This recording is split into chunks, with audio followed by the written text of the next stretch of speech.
दोस्तों, आज हमारे बीच उपस्थित हैं बोधिसत्व जी। बोधिसत्व जी, आपका बहुत बहुत स्वागत है। और कुछ तकनीकी गड़बड़ियों की वजह से डिले हो गया हम लोगों का प्रोग्राम थोड़ा सा। तो मैं आप लोगों को बता दूं कि बोधिसत्व जी पहले भी हमारे मंच पर आ चुके हैं, बातचीत के मंच पर, और काफी अच्छी बातचीत हुई थी। इनकी पूरी जीवन यात्रा के बारे में बातचीत हुई थी, रचना यात्रा के बारे में भी बातचीत हुई थी। आज इनको हमने यहाँ पर आमंत्रित किया है इनकी कविताओं को सुनने के लिए, क्योंकि इनकी कविताएं आजकल जो है वो बड़ी चर्चा में हैं और जगह जगह ये कविता पाठ कर रहे हैं। तो मैंने कहा, गुजारिश इनसे की कि भाई हमको भी थोड़ा टाइम दे दीजिए ताकि आपकी कविताओं का पाठ मैं भी अपने मित्रों के सामने पेश कर सकूं। जैसा कि आपको पता होगा कि बोधिसत्व जी का मूल नाम जो है वो अखिलेश कुमार मिश्र है और भदोही जिले में इनका जन्म हुआ था। और आजकल ये जो हैं वो बॉम्बे में, मुंबई में रहते हैं। इनकी प्रारंभिक शिक्षा जो है वो गांव भिखारी रामपुर में ही पाठशाला में हुई और फिर इन्होंने इलाहाबाद से हिंदी में एमए किया और वहीं से तार सप्तक के कवियों के काव्य सिद्धांत पर डीलिट की उपाधि इन्होंने प्राप्त की। और उसके बाद से कविताएं निरंतर ये लिख रहे हैं, पढ़ने के दौरान भी लिख रहे थे। और इनके कविता संग्रह जो है वो सिर्फ कवि नहीं, ये 1991 में प्रकाशित हुआ। हम जो नदियों का संगम है 2000 में प्रकाशित हुआ। दुख तंत्र 2004 में, खत्म नहीं होती बात 2010 में। ये 4 कविता संग्रह इनके अभी तक प्रकाशित हो चुके हैं। और लंबी कहानी वृषोत्सर्ग ये 2005 में। तार सप्तक कवियों के काव्य सिद्धांत ये इनका शोध प्रबंध है जो 2016 में आया। और इसके अलावा इन्होंने संपादन किया गुरुवे नमक 2002 में, भारत में अपहरण का इतिहास 2005 में, रचना समय के शमशेर, जन्म शती विशेषांक का इन्होंने संपादन किया 2010 में। और इनकी जो किताबें जो अभी आने वाली हैं वो किताबें हैं जो प्रकाशनाधीन है। कविता का सत्संग, लेख, समीक्षा और व्याख्या। अब जान गया हूं तो 5वां ये कविता संग्रह है। महाभारत के सत्य, महाभारत का 3 भागों में अध्ययन। और यहाँ पर मैं आपको थोड़ा बता दूं कि रामायण और महाभारत में इनकी मास्टरी है। और इनको मैंने जहां तक इनसे बातचीत हुई है और इनके मैंने आर्टिकल्स वगैरह देखे हैं, मेरे ख्याल से रामायण के जो विभिन्न प्रारूप है, विभिन्न लेखकों द्वारा लिखे गए हैं, मेरे ख्याल से लगभग 2 दर्जन के आसपास तो लिखे ही गए होंगे रामायण के ऊपर। रामायण जो है उन सब का इन्होंने अध्ययन किया है और ये उसके जानकार हैं। और यही वजह है कि ये जो है फिल्मों में जो धार्मिक फिल्में कुछ बनी हैं, जैसे उसमें इन्होंने क्या किया, वो जो है वो शोध करके और अपनी जो नई चीजें जो हैं, जो आमतौर पर फिल्मकारों और निर्देशकों को नहीं पता होती, वो इन्होंने उनको सजेस्ट किया और वो मतलब मुकम्मल वहां पर पर्दों पर आई हैं। कई फिल्मों में इन्होंने लेखन किया है और कई धारावाहिकों में इन्होंने लेखन किया है।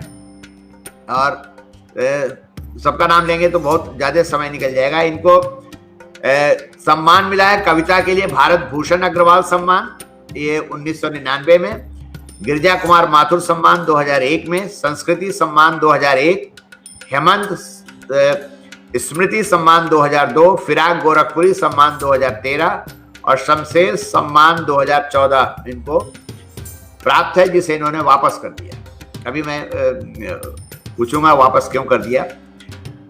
और इनकी कविताएं जो है वो देशी विदेशी भाषाओं में लगातार अनुदित होती रही हैं।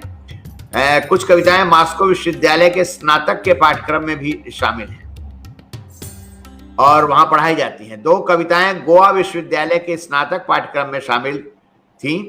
फिलहाल पिछले 19 वर्ष से मुंबई में ये रहते हैं। जैसे मैंने बताया, सिनेमा, टेलीविजन और पत्रिकाओं के लिए लिखते रहते हैं निरंतर।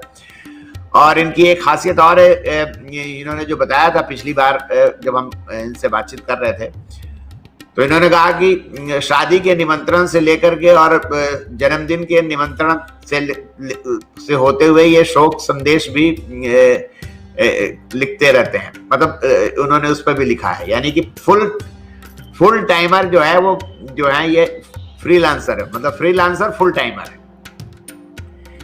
बोलसत्य जी, आपका एक बार फिर से मैं स्वागत करता हूं। और मैं आपको भी प्रणाम करता हूं, और सभी जो भी लोग देख रहे होंगे मैं उनको भी प्रणाम कर रहा हूं। हम आज बेसिकली आपकी कविताएं सुनेंगे, लेकिन एक दो सवाल जो है मैं आपसे करना चाहता हूं। पहले तो जो आपने ये सम्मान वापस कर दिया जो शमशेर वाला, उसके पीछे क्या कारण था आपका वापस करने के पीछे? सर, उस पे वैसे बात करने की कोई उस अवार्ड लौटाने में बहुत छोटा सा एक नुक्ता था कि एक टाइम ऐसा है जब मुझे लगा कि वो अवार्ड मेरे लिखे पर नहीं, मेरी मुंबई फिल्म इंडस्ट्री में सक्रियता की वजह से दिया गया है। और ये स्थिति हो गई थी कि मुझे इंडस्ट्री में कंज्यूम होने वाली स्थिति बन गई थी। ये काम दिला दो किसी को, ये करवा दो किसी का, पारिवारिक काम करवा दो, जो काम मेरे लेखक का नहीं है, मित्र का काम हो सकता है। और हम मित्रों के लिए कंज्यूम होते हैं, हम मित्रों के लिए यूज होते हैं। लेकिन अगर ये स्थिति बन जाए कि आपको ये करना पड़ेगा और ये दिखने लगे कि शायद ये देने की वजह से है, तो हमने इसको फिर मुझे लगा कि बरी हो जाए तो बेहतर है, तो मैंने बेहतर समझा कि मैं बोल दूं कि नहीं चाहिए मुझे, इतना ही है। अच्छा, मतलब ये व्यक्तिगत कारणों से आपने ऐसा किया शायद, मेरे ख्याल से। हाँ, क्योंकि अगर जो सम्मानदाता हैं वो आपके सिर पे सवार हो जाएं कि यार ये काम करना था नहीं हुआ, ये काम करना था नहीं हुआ, तो अवार्ड न दे करके मैं उनका वो काम कर सकता था। अवार्ड न लेकर के, अवार्ड रखते हुए नहीं संभव था। अच्छा, और मेरा मानना है कि निजी संबंध अपनी जगह है, साहित्य और कविता का संबंध अपनी जगह है। अगर मेरी कविता में कोई मूल्य नहीं है, कोई स्थिति नहीं है, मैं अवार्ड खरीद करके तो नहीं रखूंगा ना। मतलब ये है कि प्रकारांतर से आप ये भी कहना चाहते हैं, तो कह रहे हैं शायद कि अवार्ड जो है वो खरीदे भी जा सकते हैं, खरीदे जाते हैं। सर, अभी क्या बताऊं, एक दो अवार्ड की जूरी में मैं था, तो जो पुरस्कार देने वाले लोग थे वो बाकायदा इस स्थिति में होते थे कि फला को अवार्ड इसलिए देंगे कि वो हमको इतने पैसे देगा। मैं उन जूरियों से एक जूरी से मैं बाहर निकला था। अवार्ड मैनेज होते हैं सर, इसमें कौन सा दो रहा है? या तो आपको अवार्ड दिलाने वाले मैनेज करते हैं या आप खुद मैनेज करो। सबकी बात नहीं कर रहा हूं मैं।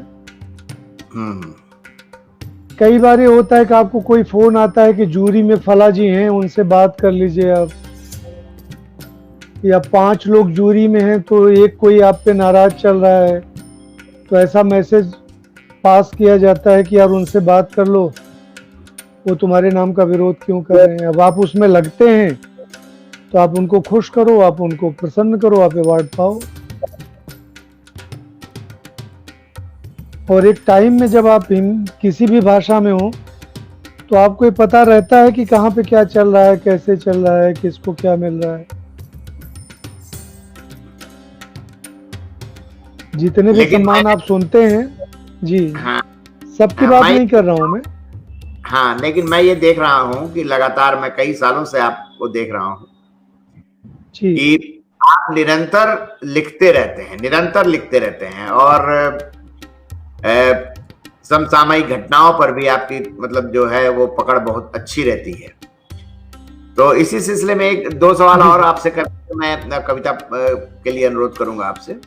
आज जिस समय में हम रह रहे हैं वो समय जो है वो बड़ी तेजी से बदल रहा है, मतलब कि एक चीज अभी स्थायी रूप ले नहीं पाती तब तक दूसरी चीज आ जाती है सामने, है ना। अभी जैसे कोरोना काल है, कोरोना काल अभी कुछ ठीक ठाक हुआ, फिर पता चला कि अभी किसानों का आंदोलन खड़ा हो गया, उससे पहले जो नागरिकता को लेकर आंदोलन चल रहे थे। यानी कि चीजें जो हैं वो मतलब कहने का मतलब कि स्थायी रूप लेने से पहले ही कोई दूसरी चीज आ जाती है। एक लेखक, एक कवि के तौर पर मैं ये जानना चाहता हूं आपसे कि चीजों को स्थायित्व ग्रहण करने के बाद उन पर लिखा जाना चाहिए या तात्कालिकता में ही लिख दिया जाना चाहिए? सर, मुझे लगता है कि किसी भी तरह के लेखन को कवियों पर छोड़ देना चाहिए, लेखकों पर छोड़ देना चाहिए।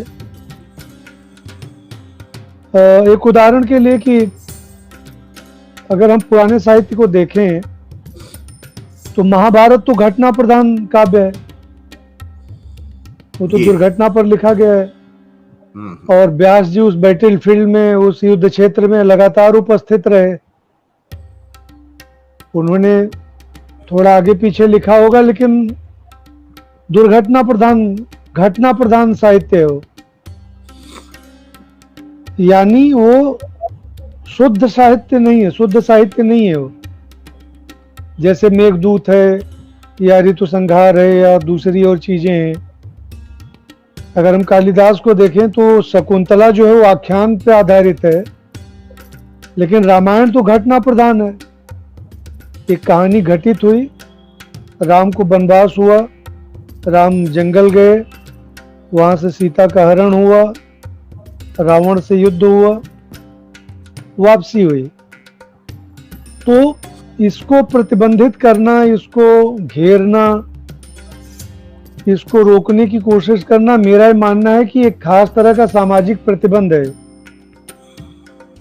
इसको अगर एक उदाहरण से आप समझें तो भोपाल गैस कांड पर भोपाल के कवियों ने कविताएं लिखी, जिसमें राजेश जोशी जी की कविता थी, सोमदत्त जी की कविता थी, मुझे ऐसा याद आता है कि नरेंद्र जैन जी की कविता थी, कुछ और लोगों की कविताएं थी जो शहर के ही कवि थे। आज वो कविता के रूप में कितना एग्जिस्ट करती हैं वो अलग बात है, लेकिन जो लोग उससे प्रभावित हुए, जिनको उस विषय ने छुआ, उन्होंने लिखा। तो घटना घटते समय लिखा जाए या घटना घट जाने के बाद लिखा जाए या घटना घट जाने के बहुत समय बाद लिखा जाए, इम्पैक्ट वही पड़ेगा जो कवि की क्षमता होगी। जैसे उदाहरण के लिए कि जो पैदल लोग गए हैं गांव पे, अभी एक पूरा काफिला गया है लाखों लोगों का, मुझे नहीं लगता कि जो उन पर लिखी गई कविताएं हो सारी अजर अमर होंगी। उसमें कुछ सरवाइव करेंगी, कुछ रह जाएंगी। तो इसका कोई एक नियम नहीं है। ये उसी तरह की बात है कि जब मेरा घर जले दंगे में तो मैं दंगे की संवेदनशीलता समझूं या उसके प्रति वो करूं, संवेदित हूं, क्योंकि मेरा घर नहीं जला है, जिसको लूशुन कहते हैं कि जब तक उस तबके के लोग लिखने नहीं आते तब तक आप लिखते रहें। ये लेखक का कर्तव्य है। जैसे उदाहरण के लिए अगर एक कुली समुदाय है, वो अपने बारे में नहीं लिख सकता, तो दूसरे लोगों का कर्म है, कर्तव्य है कि उन लोगों की जीवन की कहानी को कहे, उनके यथार्थ को बयान करे।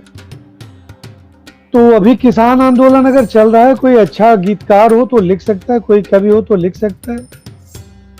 उसमें शुद्धता की खोज करना एक खास तरह का अवसरवाद है कि अच्छी कविता लिखी जाएगी तो किसानों के पक्ष में लिखेंगे, नहीं तो नहीं लिखेंगे। अभी पिछले दिनों ही किसी ने फेसबुक पर एक टिप्पणी डाली थी कि किसानों पर बड़ी कविताएं आ रही हैं। तो कई बार ये लगता है कि जैसे लोगों को तकलीफ हो रही है कि किसानों पर लिखा जा रहा है, तो क्यों लिखा जा रहा है। तो जो लोग भी अच्छे साहित्य की मांग करते रहते हैं, बेसिकली वो खास तरह के अवसरवादी लोग हैं। जिसकी संवेदना जुड़ेगी वो लिखेगा, जिसकी नहीं जुड़ेगी वो नहीं लिखेगा। मैंने हो सकता है उतना अच्छा न हो सकता है, केवल प्रतिक्रिया हो सकता है केवल वो एक अपने पक्ष का इजहार हो, लेकिन एक कवि या लेखक की अपनी आजादी है कि वो क्या लिखे और क्या छोड़ दे। नहीं, ये बिल्कुल आपने सही बात कही, और आपने जितने बिंदुओं को इसमें उठाया है वो सब अपनी जगह पे बिल्कुल सही। मैंने सवाल इसलिए भी किया था आपसे कि जैसे मैं आजकल महामारियों का साहित्य और संस्कृति पर पड़ने वाले प्रभाव का अध्ययन कर रहा हूँ, देशी विदेशी तमाम चीजों का, तमाम साहित्य का, तमाम किताबों का, fictional, non fictional, psychological, scientific. तो मैं ये देख रहा हूँ कि हमारे देश में जैसे कि महामारियां जो फैली हैं अब तक, महामारियां हों या दुर्भिक्ष हो या मतलब उस पर उतना साहित्य नहीं है जितना कि विदेशों में तात्कालिक साहित्य, जैसे मान लीजिए कोरोना हुआ, उसमें लोगों ने किताबें लिखना शुरू कर दिया, वहां पर उनकी किताबें मार्केट में भी आ गई। और जैसे फ्लू है, स्पेनिश फ्लू था, या मान लीजिए कि प्लेग था, उस पर वहां पर सैकड़ों किताबें हैं, सैकड़ों। मेरे समझ में ये थोड़ा मैं जानना चाह रहा था, आप क्योंकि साहित्य में के बहुत गंभीर मतलब अध्येता हैं एक तरह से, तो जी सर, क्या इसके पीछे बाजार का प्रभाव नहीं है? न लिखे जाने पर या लिखे जाने पर? नहीं, ना लिखा जाना तो देखिए, लिखा जाना दो तरह का होता है। एक तो जैसे आपने कहा कि एक तो प्रतिक्रिया है, हम बहुत दुखी हैं और हमने लिखा। वाल्मीकि ने चिड़िया बहेलिया को मारते हुए देखा और चिड़िया के जो जोड़े को देख करके उनके उद्गार निकले, उन्होंने लिखा, और वो साहित्य में आज भी कोट किया जाता है। तो वो बात तो बिल्कुल सही। प्रतिक्रिया तो दी जा सकती है, प्रतिक्रिया दी जानी भी चाहिए, और उससे हम अपना मुंह नहीं मोड़ सकते। लेकिन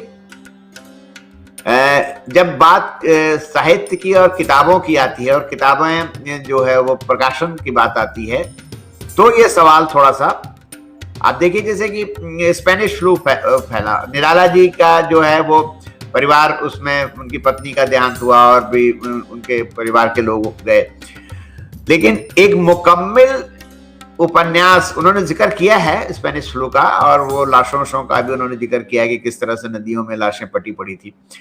लेकिन एक मुकम्मल उपन्यास उस दौर में स्पेनिश फ्लू पर किसी ने नहीं लिखा। इसी तरह से अकाल पर, बंगाल के अकाल पर कुछ दो एक लोगों को छोड़कर बंगाल के दुर्भिक्ष पर भी लोगों ने नहीं लिखा। इसके पीछे क्या कारण रहा होगा? लेकिन अगर देखा जाए, मतलब फेमिन को देखा जाए, तो विदेशों में तो बहुत कुछ है, बल्कि हिंदी के राइटर जो अंग्रेजी में लिख रहे हैं उन्होंने लिखा है। मुझे जो आप कह रहे हैं, जितना मुझे अब तक मुझे समझ आई है कि हिंदी के लोग जो है वो दुखांत लिखने में रुचि नहीं रखते। ऐसा दिखता है। अगर आप देखें तो बंगाल के अकाल पे हिंदी में बमुश्किल 3-4 लोगों ने लिखा है या 5 लोगों ने लिखा है। किसान समस्या, किसान घरों से आए हुए कभी ही लेखक नहीं उठाते, वो तो बाहर के लोग उठाते हैं। अगर आप देखें तो एक शिवमूर्ति जी, एक काशीनाथ सिंह जी और रणेंद्र और कुछ और लोगों को छोड़ दीजिए, तो गांव में रहने वाला आदमी भी किसानों की समस्या पे नहीं लिखता। वो लहलहाती फसल पे लिखेगा, वो हरियाली पे लिखेगा, लेकिन वो गांव में जैसे आप सैलानी घूमने आते हैं उस तरह से कविता में गांव रहेगा, गांव का यथार्थ नहीं रहेगा। आप कविता में भी अगर गांव को ढूंढेंगे तो गांव आपको नहीं मिलेगा। गांव के रूपक मिलेंगे, बिंब मिलेंगे, गांव नहीं मिलेगा। अब ऐसा क्यों है, ये मतलब इसको साहित्य के समाजशास्त्रियों को, इस पर आपने बहुत जेन्युइन सवाल उठाया है।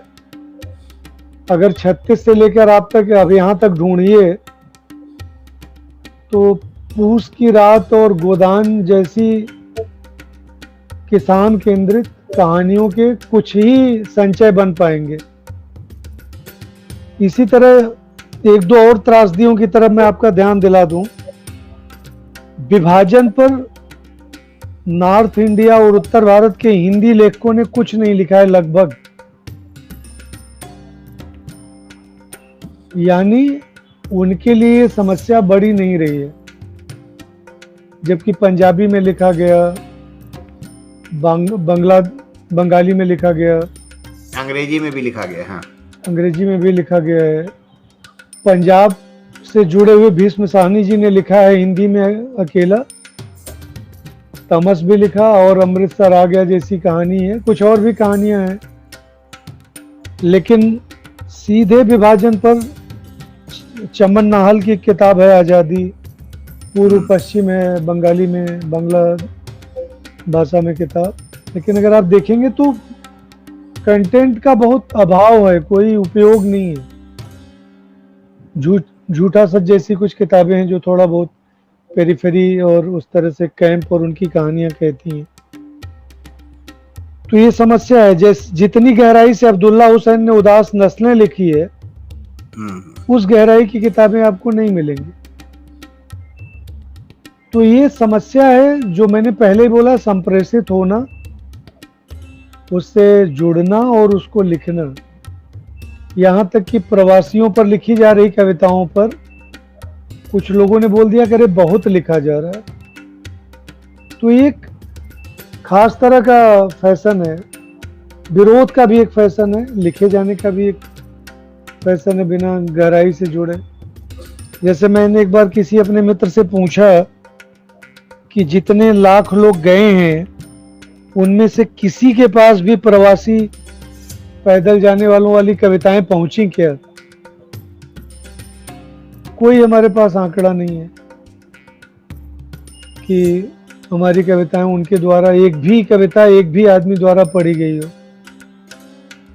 ये जो स्पेस है ये भी बहुत काउंट करता है। दूसरा, इसी तरह से एक स्थिति रही कि अयोध्या में बाबरी मस्जिद के टूटने पर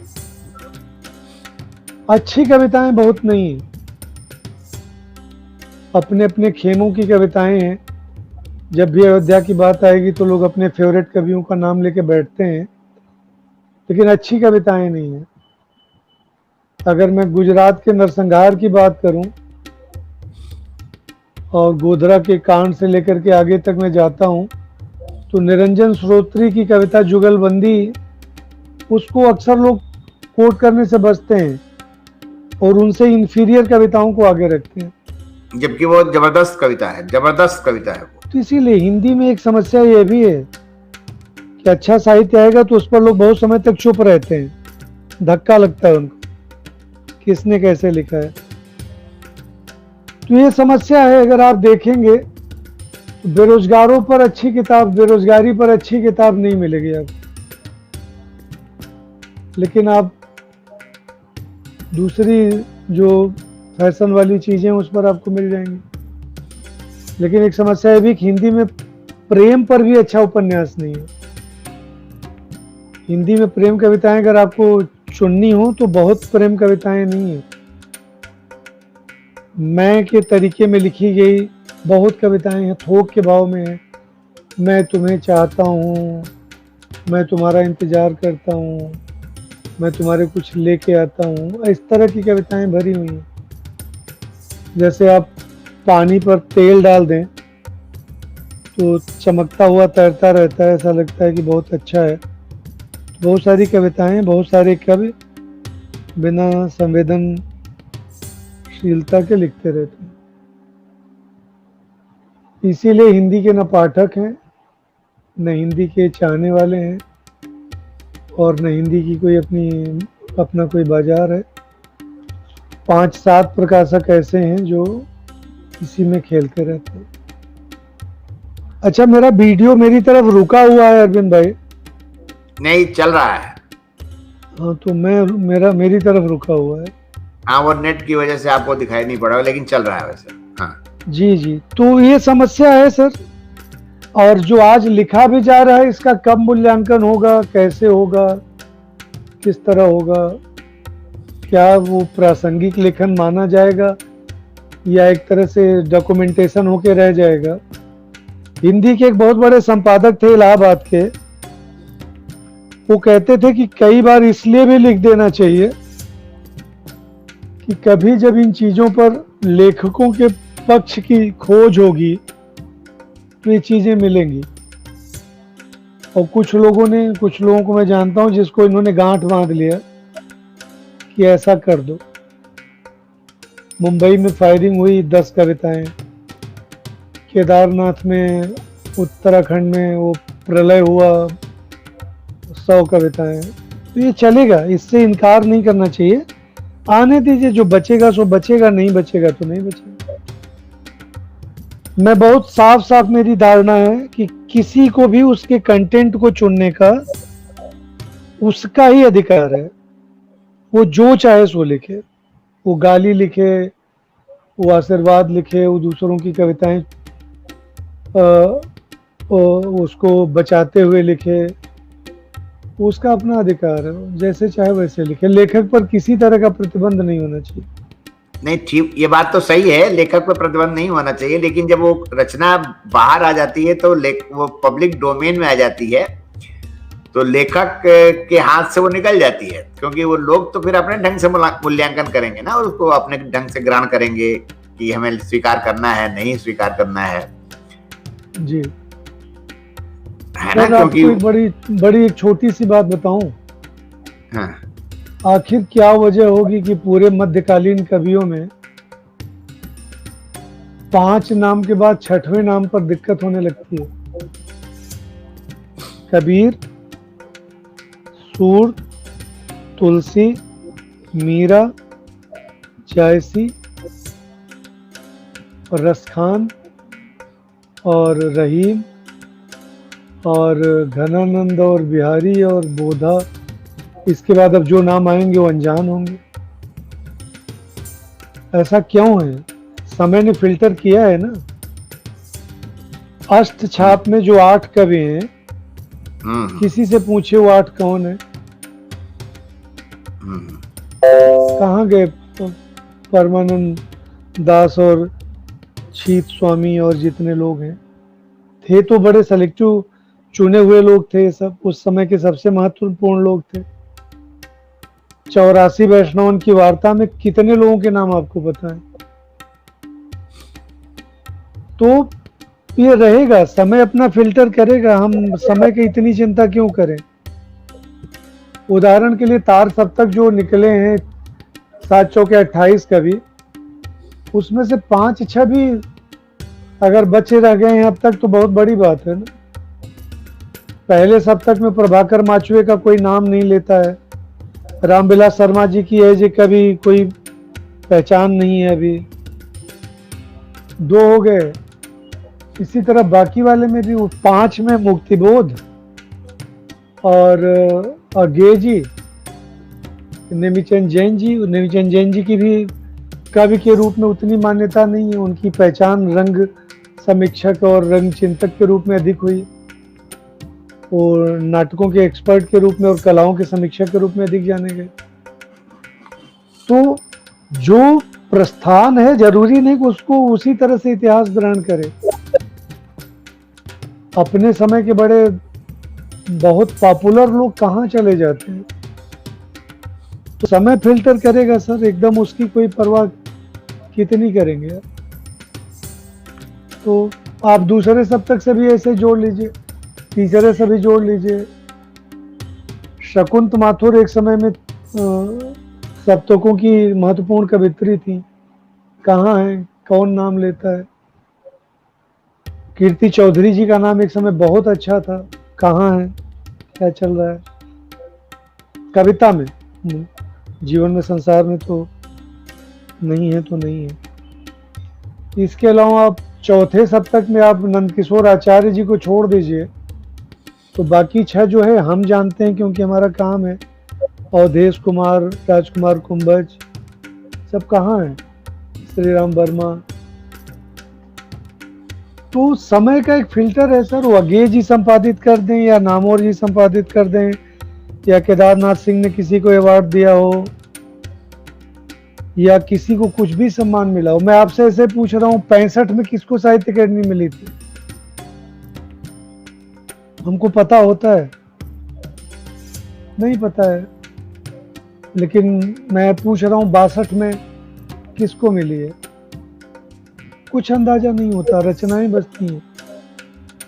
और एक टाइम पे बहुत उपेक्षित किनारे किए गए लोग भी पॉपुलर हो जाते हैं, उनकी कविताओं पे बात होती है, चीजें लौट के आती हैं। लेकिन प्रेमचंद के जितने समकालीन कहानीकार हैं, अगर आप नाम लेंगे, जैनेन्द्र जी का आज वही महत्व है जो कभी था न। उनपर कोई, अभी ज्योतिष जोशी जी ने एक बहुत अच्छी किताब लिखी है, लेकिन अगर आप ध्यान देंगे तो समय का कोई एक छन्नी है जो निकाल के बाहर करती है।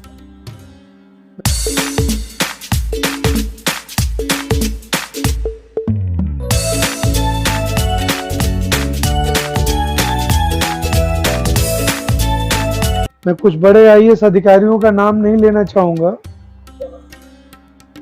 कभी उनकी कविताएं संख्या में जोड़ करके पहल में छपती थी। फला की 510 पंक्तियों की कविता, कहाँ है वो कवि? है नहीं है। बाप कितने भी महत्वपूर्ण तरीके से आप रखो, समय उनको छान के बाहर कर देता है। एक कवि होते थे यूपी काडर के आईएएस थे, पद्मनाभ प्रभास। अभी वो शायद सीनियर आईएएस अफसर होंगे, रिटायरमेंट के आसपास होंगे। उनकी पहल में ऐसे 510 पंक्तियों की कविता छपी हुई है। समय ने छान के बाहर किया ना। या एक पुरस्कार मिलता है भारत भूषण सम्मान, हम क्यों उम्मीद करेंगे सारे कवि आगे जाएंगे, सभी अजर अमर होंगे? जरूरी नहीं सभी जीवित रहें सर। तो समय अपना काम करेगा, तात्कालिकता अपना काम करेगी। किताबें अच्छी छप जाएं, प्रकाशक अच्छे मिल जाएं, पुरस्कार मिल जाए, पाठ्यक्रम में लग जाएं, कविताएं अनुवाद हो जाएं, टिकेगा कितना ये बड़ा कठिन है। इसको आप एक दूसरे उदाहरण से भी ले सकते हैं कि अभी आज वाली जनरेशन, मैं सिनेमा का उदाहरण दूं तो अशोक कुमार को नहीं पहचानते। अशोक कुमार के टाइम में संभव था कि अशोक कुमार को लोग न पहचाने। भरत व्यास के गाने और उनके साथ के जितने आसपास के लोग हैं, नरेंद्र शर्मा जैसा स्तंभ जो है, वो मूल्यांकन और समीक्षा और एक आर्टिकल के लिए मोहताज है। मैं मतलब बहुत दुख के साथ कह रहा हूँ। और बहुत सारे कवि जिनकी चर्चा नहीं होती है, साहित्यिक चर्चा नहीं है, उनके नाम के पुरस्कारों की चर्चा है, उनके साहित्य पे बात नहीं होती है। आपने आखिरी बार भारत भूषण अग्रवाल पर कौन सा अच्छा लेख पढ़ा होगा, मुझे नहीं पता है। आपने पढ़ा कोई अच्छा आर्टिकल? नहीं, मैंने तो इधर नहीं पढ़ा कोई। इसीलिए कह रहे हैं। गिरजा कुमार माथुर का सम्मान मिलता रहा, भी नहीं मिल रहा है। आपने गिरजा कुमार माथुर पे कौन सा अच्छा आर्टिकल पढ़ा है?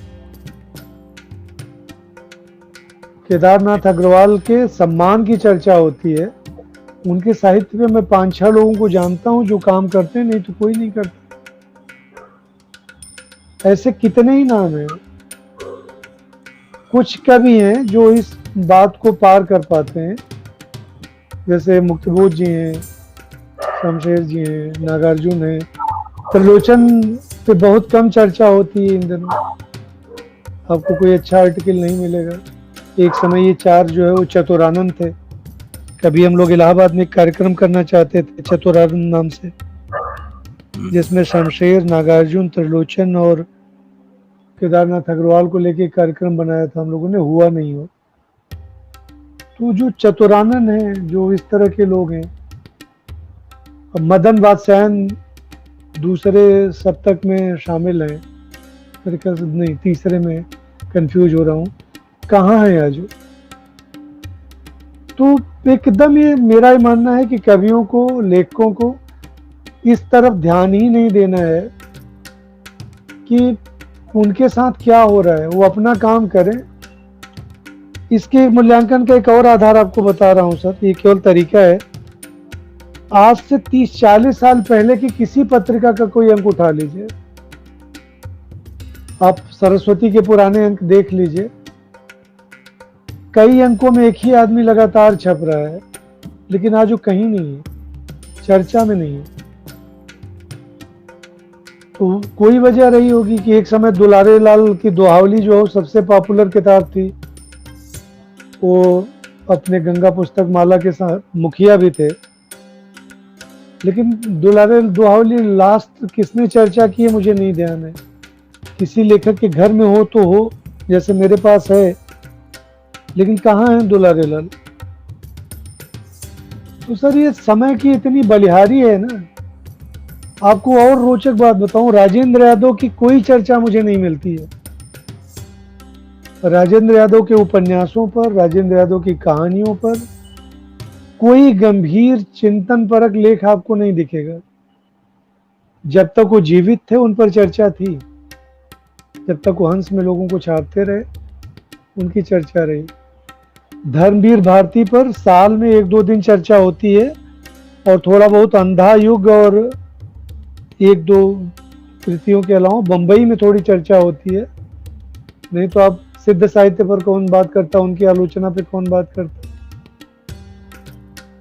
तो सर बहुत प्रबल समय है। रांगे राघव अपनी वजह से सरवाइव कर रहे हैं, तो जिनमें कुछ एलिमेंट होगा सर वो बचेंगे, नहीं तो आप हमको इस बात पे कोई इसकी परवाह करने की जरूरत नहीं है। वो क्या हुए, जमी खा गई आसमां कैसे कैसे, हुए नाम और बेनिशां कैसे कैसे। और सूरदास का एक पद है सर, बहुत अच्छा है, वसुधा काहू की न भाई। तो ये लोकप्रियता, साहित्य का रिलेवेंस, बचे रहना, जैसे सांप्रदायिकता की जितनी कविताएं हैं वो 2 वजहों से समाप्त हो जाएंगी। या तो सांप्रदायिकता खत्म हो जाए, जो कि बहुत शुभ होगा, और या तो इस वजह से खत्म हो जाएंगी कि उनकी रिलेवेंस खत्म हो जाएगी, वो घटनाएं पुरानी पड़ जाएंगी। नहीं, तो बहुत सारी सामाजिक और इस वजह से भी खत्म हो सकती है कि सांप्रदायिकता अपना रूप बदल लेगी, तो सांप्रदायिकता वो अब पुराने अर्थों में नहीं रहेगी, पुराने रूप रंग में नहीं रहेगी, तो नए रूप रंग में आएगी, तो वो तब भी उनकी जो प्रासंगिकता खत्म हो जाएगी।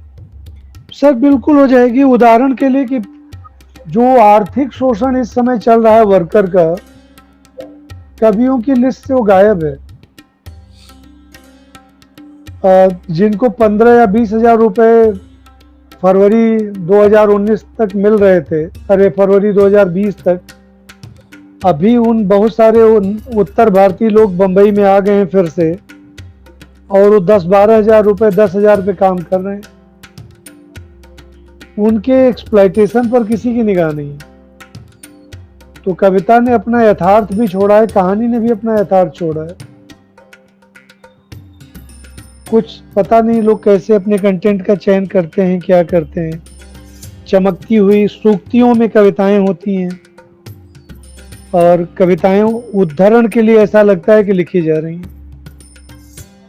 इसका एक और आपको बता दूं सर, बहुत जो मेरा अपना निजी अनुभव है, कि जब हम कविता पाठ शुरू करते हैं तो हम अच्छी कविताएं चुनने में किताब के पन्ने पलटते रहते हैं। किसी भी कवि से कहो कि अपनी किताब को कंटिन्यूअस पढ़े, उसकी औकात नहीं है, क्योंकि कवि को पता है कि उसकी कौन कौन सी कविता चलती है, कौन अच्छी है, कौन खराब है, कौन भरती है, किस कविता को शामिल करके उसने अपना संकलन बनाया है। कवि को पता होता है।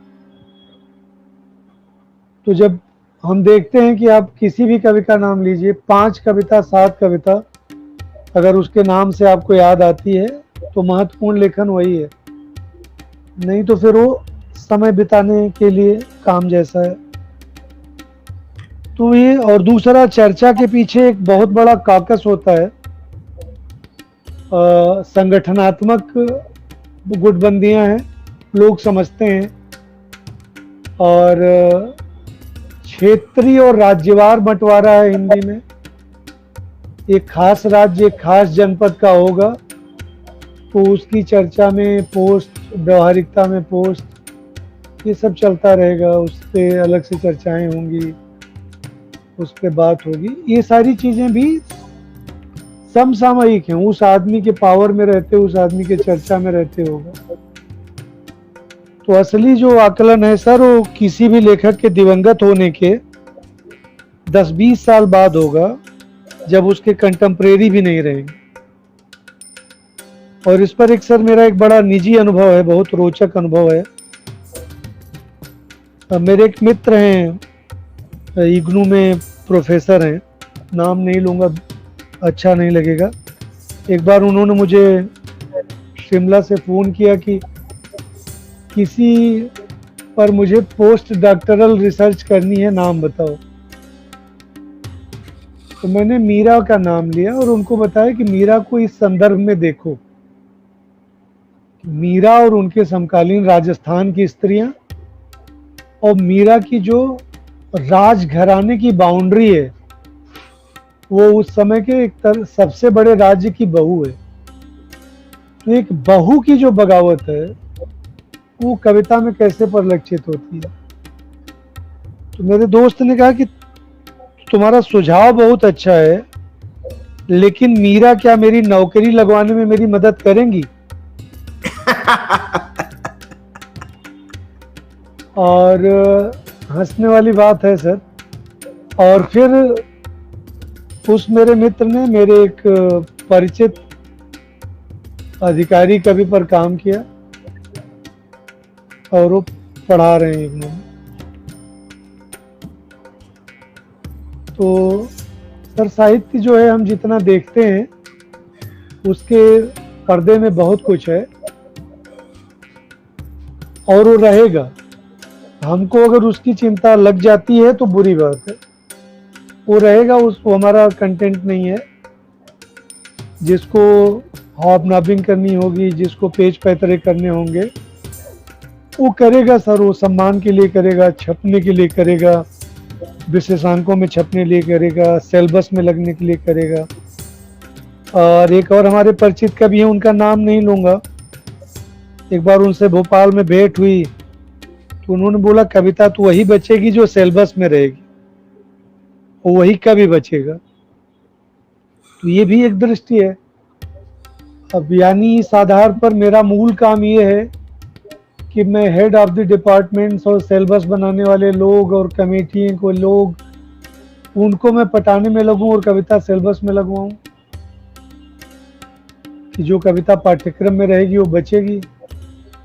तो छपने छपाने की इतर मेरा ये उद्यम बनता है कि मैं कविता को पाठ्यक्रम में लगवाने के यत्न करूं। तो साहित्य का जो सामाजिक पहलू है सर, वो बहुत दुखी करने वाला है। लेकिन आप अगर इससे दुखी होते हैं तो आपका लिखना प्रभावित होगा। अब आपकी कविताएं सुनना चाहेंगे हम। ठीक है सर, पढ़ते हैं। पहली कविता पढ़ रहा हूं अपने अभी तक जो प्रकाशित चौथा संग्रह है, खत्म नहीं होती बात से। कविता का शीर्षक है छोटा आदमी।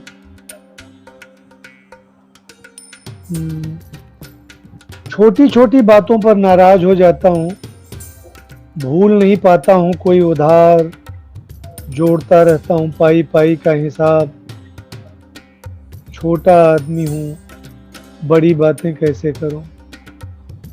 छोटी छोटी बातों पर नाराज हो जाता हूँ, भूल नहीं पाता हूँ कोई उधार, जोड़ता रहता हूँ पाई पाई का हिसाब। छोटा आदमी हूँ, बड़ी बातें कैसे करूँ। माफ़ी मांगने पर भी माफ़ नहीं कर पाता हूँ, छोटे छोटे दुखों से उबर नहीं पाता हूँ। पाव भर दूध बिगड़ने पर कई दिन फटा रहता है मन, कमीज पर नन्ही खरोच देह के घाव से ज्यादा देती है दुख। वाह। एक खराब मूली एक खराब मूली बिगाड़ देती है खाने का स्वाद, एक चिट्ठी का जवाब नहीं देने को याद रखता हूँ उम्र भर। एक खराब मूली बिगाड़ देती है खाने का स्वाद, एक चिट्ठी का जवाब नहीं देने को याद रखता हूँ उम्र भर। छोटा आदमी और कर ही क्या सकता हूँ सिवाय छोटी छोटी बातों को याद रखने के। 100 ग्राम हल्दी 50 ग्राम जीरा छींट जाने से तबाह नहीं होती जिंदगी, पर क्या करूं, छोटे छोटे नुकसानों को गाता रहता हूं, हर अपने बेगाने को सुनाता रहता हूं अपने छोटे छोटे दुख। आदमी वाह हूं छोटा, इनकार नहीं करता। एक छोटा सा ताना, एक मामूली बात, एक छोटी सी गाली, एक जरा सी घात, बहुत है मुझे मिटाने के लिए। मैं बहुत कम तेल वाला दिया हूँ, मैं बहुत कम तेल वाला दिया हूँ, बहुत हल्की हवा भी काफ़ी है मुझे बुझाने के लिए। छोटा हूँ पर रहने दो, छोटी छोटी बातें कहता हूँ कहने दो। छोटा हूँ पर रहने दो, छोटी छोटी बातें कहता हूँ कहने दो। जी बहुत अच्छी कविता, बहुत अच्छी कविता। Thank you sir. फिर एक कविता इसी संकलन से और पढ़ रहा हूँ, जो कि अक्सर नहीं पढ़ता हूँ मैं, तो हैंडल पर नाम। एक साइकिल थी पिता की, जिसके हैंडल पर लिखवाया था मैंने पिता का नाम, गांव पुराना बाजार सुरियावा में। एक साइकिल थी पिता की, जिसके हैंडल पर लिखवाया था मैंने पिता का नाम, गांव पुराना बाजार सुरियावा में। एक दिन वह खो गई जब मैं उसे एक दुबले से महुए के पेड़ के सहारे टिकाकर कूद रहा था ऊंची कूद। ऊंचा और ऊंचा और ऊंचा, सबसे ज्यादा ऊंचा ऊंचा और ऊंचा और ऊंचा, सबसे ज्यादा ऊंचा कूदने के चक्कर में मैं भूल गया पिता का नाम लिखी उस साइकिल को। वाह वाह। कोई उसे ले गया घसीटता, आषाढ़ की नागपंचमी थी उस दिन। नहीं दिखी वह साइकिल उसके बाद कभी कभी भी। उस साइकिल का क्या किया होगा उसने, उस साइकिल का क्या किया होगा उसने। मिटाया होगा सबसे पहले हैंडल पर लिखे पिता के नाम को, हथौड़े से पीट कर या रेती से रेत कर, फिर पुर्जा पुर्जा खोल कर लगा दिया होगा न जाने कितने साइकिलों में पिता की साइकिल को। सारे पुर्जे खप गए होंगे नई जगह आसानी से, पर हैंडल उस पर तो अब भी होगा पिता के नाम को मिटाने का निशान। सारे पुर्जे खप गए होंगे नई जगह आसानी से, पर हैंडल उस पर तो अब भी होगा पिता के नाम को मिटाने का निशान। उसने ऐसा ही कुछ किया होगा, तभी तो नहीं दिखी पिता की साइकिल कभी पूरे इलाके में कहीं।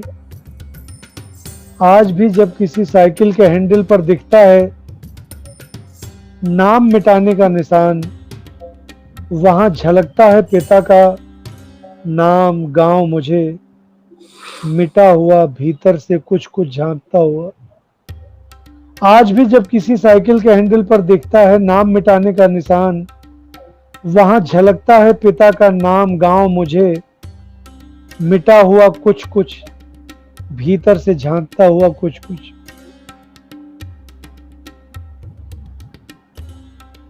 जी सर।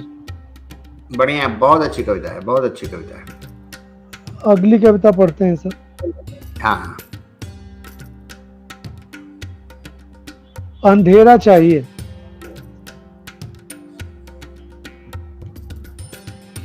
इस थीम पर मैंने कविता पहले भी लिखी थी, पहले संकलन में भी है, लेकिन ये कविता उससे थोड़ी अलग है।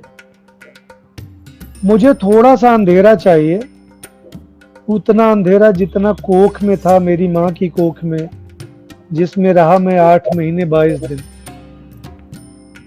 मुझे थोड़ा सा अंधेरा चाहिए, उतना अंधेरा जितना कोख में था मेरी माँ की कोख में, जिसमें रहा मैं 8 महीने 22 दिन।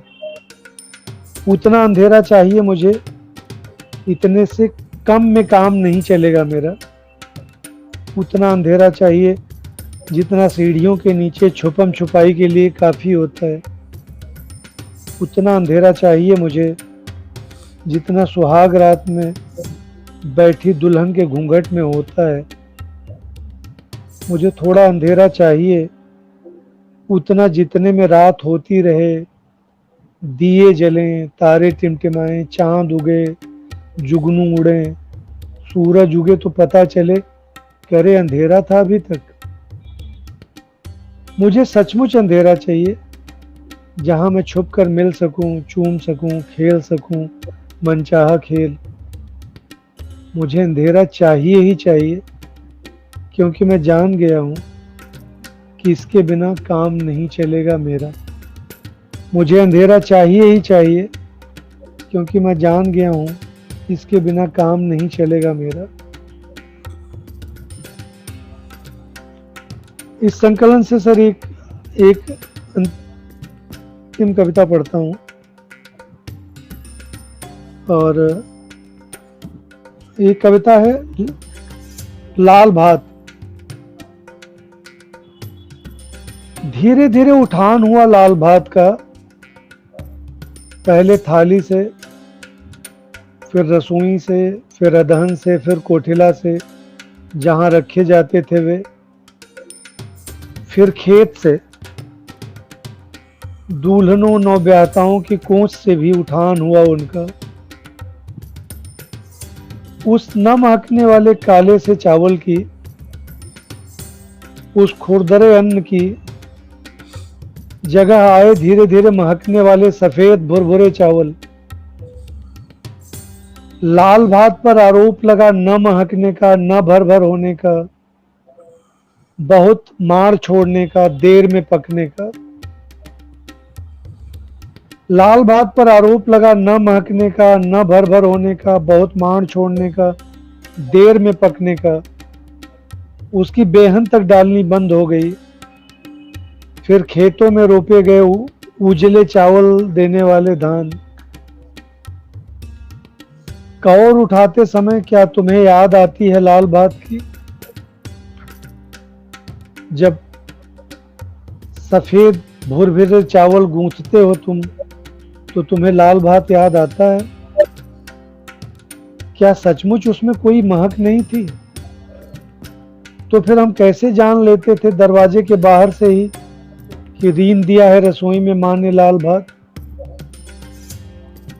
जैसे उच्छिन्न हुआ लाल भात, वैसे ही कहीं खो गए छोटे छोटे देसी बैल, खो गई कहीं कम दूध देने वाली उनकी माएं, खराब नस्ल वाली कपिला कृष्णा गायें, बछड़े किए गए बधिया, बछियों का गर्भाधान हुआ उन्नत नस्लों वाली साणों से।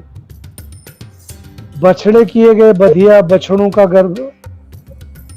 बछड़े किए गए बधिया, बच्चियों का गर्भाधान हुआ उन्नत नस्लों वाले साणों से। यूं तो सब यह धीरे धीरे हुआ, पर हुआ।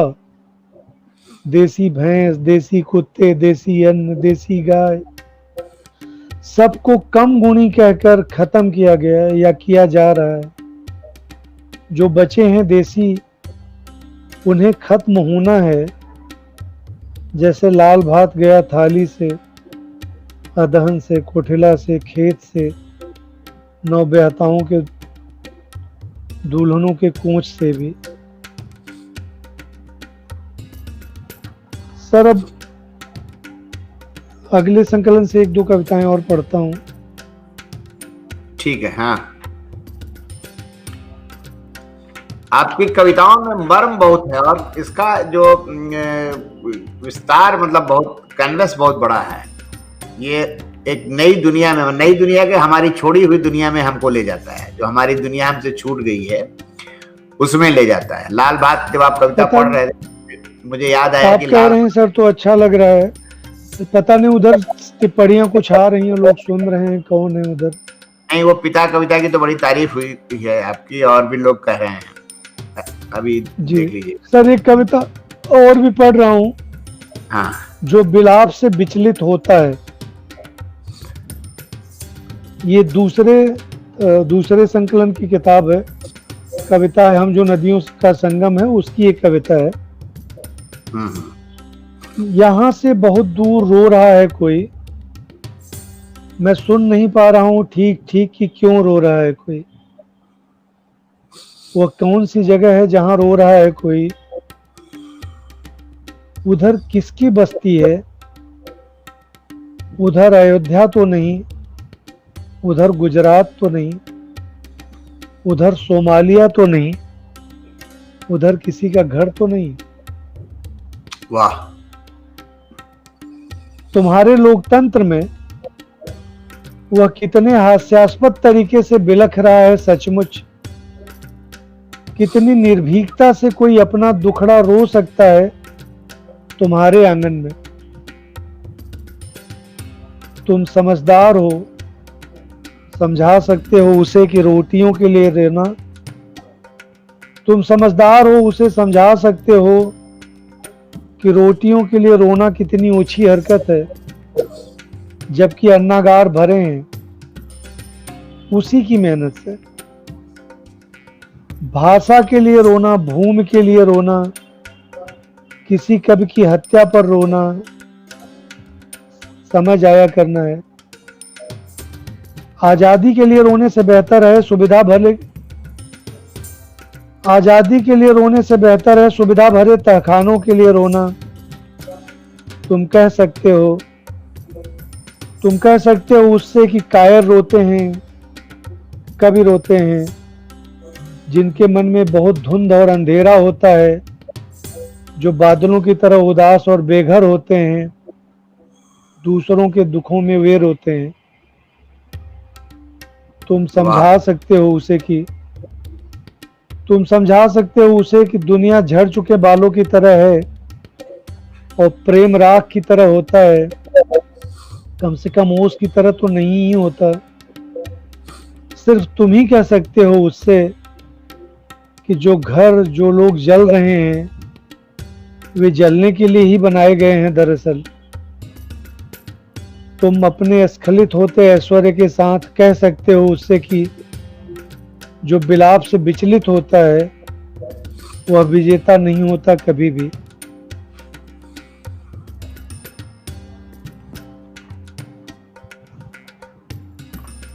सर एक कविता और है, गंध जी। कल रात कुछ जलने की गंध आ रही थी, जल्दी जल्दी हमने अपने घर का कोना कोना छान मारा कि कहीं कुछ अपने घर में तो नहीं सुलग रहा, जल रहा। कल रात को जलने की गंध आ रही थी, हमने जल्दी जल्दी अपने घर का कोना कोना छान मारा कि कहीं कुछ अपने घर में तो नहीं सुलग रहा, जल रहा। चूल्हा बुझा था देर से, कहीं कुछ भी सुलग नहीं रहा था, घर में सब कुछ सही सलामत था। हमें राहत हुई, हमारे यहाँ कुछ भी जल नहीं रहा था, राख नहीं हो रहा था हमारे भीतर। हमें राहत हुई, हमारे यहाँ कुछ भी जल नहीं रहा था, राख नहीं हो रहा था हमारे भीतर, पर कुछ जलने की गंध आती रही। जब हमें आ रही थी नींद तब भी हमारे घर में मौजूद थे कुछ जलने की गंध, पर जलने की गंध आती रही। जब हमें आ रही थी नींद तब भी हमारे घर में मौजूद थी कुछ जलने की गंध, पर खुशी थी हमें हमारे यहाँ आग नहीं लगी थी। वाह सर, अब इससे एक कविता और पढ़ के, एक अनूप शुक्ल का एक वो है रिक्वेस्ट है, जरा देख लीजिए। पिता कुछ दिन और जीना चाहते थे। पिता बस कुछ दिन और जीना चाहते थे। वे हर मिलने वाले से कहते थे कि बहुत नहीं, 2 साल 3 साल और मिल जाता बस। वे सबसे जिंदगी को ऐसे मांगते थे जैसे मिल सकती हो किराने की दुकान पर या बाजार में। उनकी यह इच्छा जान गए थे उनके डॉक्टर भी। सब ने पूरी कोशिश की पिता को बचाने की, पर कुछ भी काम नहीं आया। माँ ने मनौतियां मानी कितनी, मैहर की देवी से लेकर काशी विश्वनाथ तक जितने देवताओं के नाम जानती थी, सबसे उसने माना कि पिता जी जाएं 2-3 साल कम से कम और। सबसे रोती रही वो अपने सुहाग को ध्रुव तारे की तरह अटल करने के लिए, पर कहीं उसकी सुनवाई नहीं हुई। 1997 जाड़ों के पहले पिता ने छोड़ी दुनिया। बहन ने बुना था उनके लिए लाल इमली का पूरी बांह का स्वेटर। उनके सिरहाने बैठकर डालती रही स्वेटर में फंदा कि शायद स्वेटर बुनना देख मौत को आए दया। भाई ने खरीदा था कंबल, पर सब कुछ धरा रह गया घर पर। बाद में ले गए महापात्र सब ढोकर। पिता ज्यादा नहीं, 2001 तक जीना चाहते थे। 2 सदियों में जीने की उनकी साध पूजी नहीं। 1936 में जन्मे पिता जी तो सकते थे 2001 तक, पर देह ने नहीं दिया उनका साथ। डॉक्टर और दवाएं उन्हें मरने से बचा न सके। इच्छाएं कई और थीं पिता की। इच्छाएं कई और थीं पिता की जो पूरी नहीं हुई, और कई और सपने थे अधूरे। वे तमाम अधूरे सपनों के साथ भी जीने को तैयार थे, पर मिले नहीं उन्हें 2-3 साल। हार गए पिता और जीत गया अदृश्य काल। पर नहीं मिले उन्हें 2-3 साल। हार गए पिता और जीत गया अदृश्य काल। अरविंद भाई, अगर आप कहें तो आज यहाँ छोड़ दूं। नहीं, चलिए ठीक है, बढ़िया है। आपने मुझे अवसर दिया, आपने मुझे स्नेह दिया, आपने मुझे अपने साथ जोड़ा, इसके लिए आभारी हूँ आपका। और जिन भी लोगों ने सुना है, जिन लोगों को अच्छा लगा, उनका भी आभारी हूँ। हाँ, आपका भी बहुत बहुत धन्यवाद। Thank you sir. नमस्कार। हाँ, थैंक यू सर।